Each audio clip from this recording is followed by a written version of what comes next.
So many of us have different reasons why we stop being compassionate, why we don't want to be compassionate, why we feel if another person is experiencing fear, another person's inner disturbance actually becomes your inner disturbance and you want to run away from that situation. One, you probably feel helpless, or you feel that other person is taking you for granted, just wanting attention and significance from you. There are so many reasons why you feel you need not be compassionate towards the other or feel the other person's pain. But do we want to grow in our compassion? Yes? Yes. But if we look at one thing that separates us or stops us from being compassionate towards the other, is to feel that we are different from the other. When you start feeling that you are different, then you will have all the reasons why you don't need to be compassionate towards the other. I am a Hindu, while you are a Catholic or a Jew. How do we connect? I am an Indian, or you are the rest of the world. How do we connect?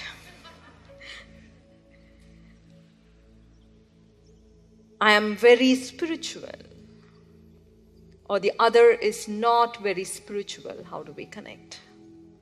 I am very evolved. The other is not very evolved. How do we connect? Or I am awakened, and the other is not awakened. How do we connect? We hold on to our superficial differences as much as possible, so that we are able to stop ourselves from connecting to another. I am an adventurer, the other prefers solitude. How do we connect? I like to be with people, the other person likes to be in solitude. How do we connect? So we look at the differences and we hold on to the differences very strongly so that we can stop ourselves from connecting to the other. As Isha said, I am spiritually evolved. The other person is still wallowing in suffering. Why should I connect?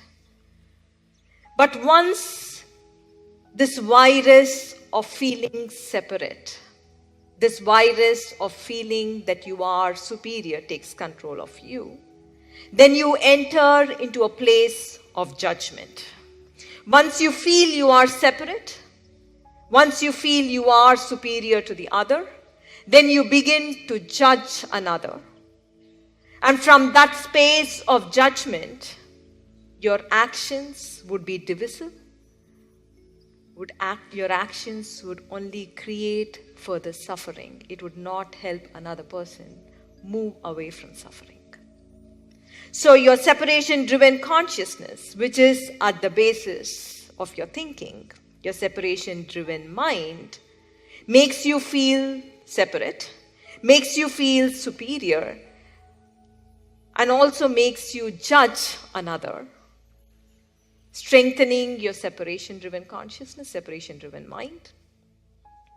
And that from that place of feeling separate, you actually perform actions that cause further division in the world around you. We might believe that this separation-driven consciousness is only seen in individual conflict.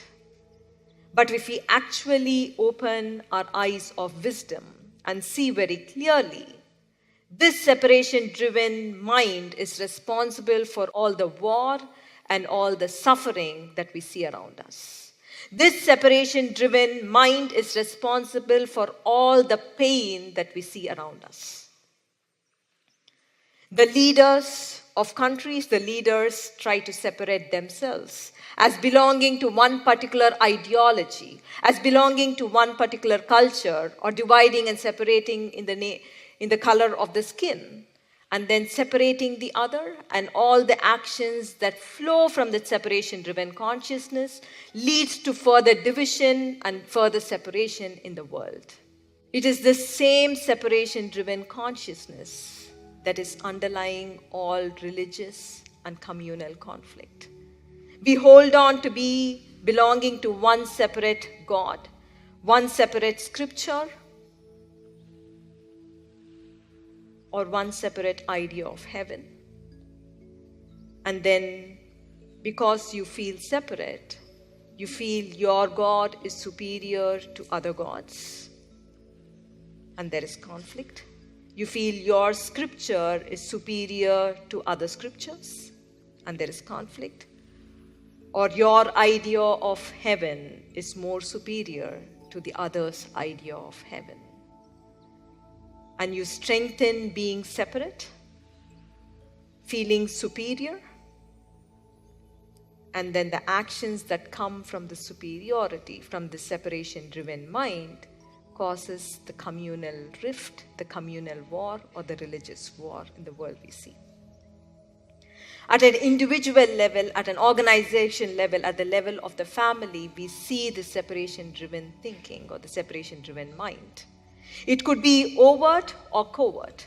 It could be explicitly vilifying another person, where you separate yourself, or it could be running in the undercurrent, where there is politics, where there is gossip, where you are eaten by this virus, where you are consumed by this virus of feeling separate. But are we really separate? Are we really different? If we move away from this separation, if we go into experience of life, my experience of joy is just the same as your experience of joy. My experience of love, when I have experience of love within or connection within, is just the same when you experience love and you experience connection within yourself. My experience of fear and your experience of fear is not different. It is not separate. My experience of sorrow and your experience of sorrow is just the same. If we move away from holding on to the superficial differences that we experience in our life, we are different, we are unique. But if we move away from holding on to it and move into oneness of human experience, then we will awaken to compassion.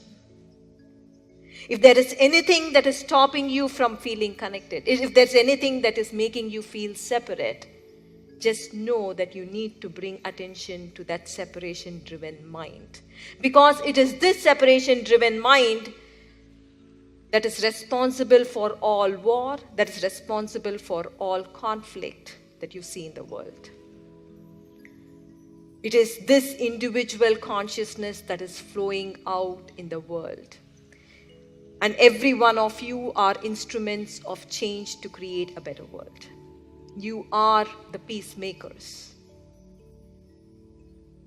So if there is anything that is making you feel separate, just know it is causing greater suffering in this world.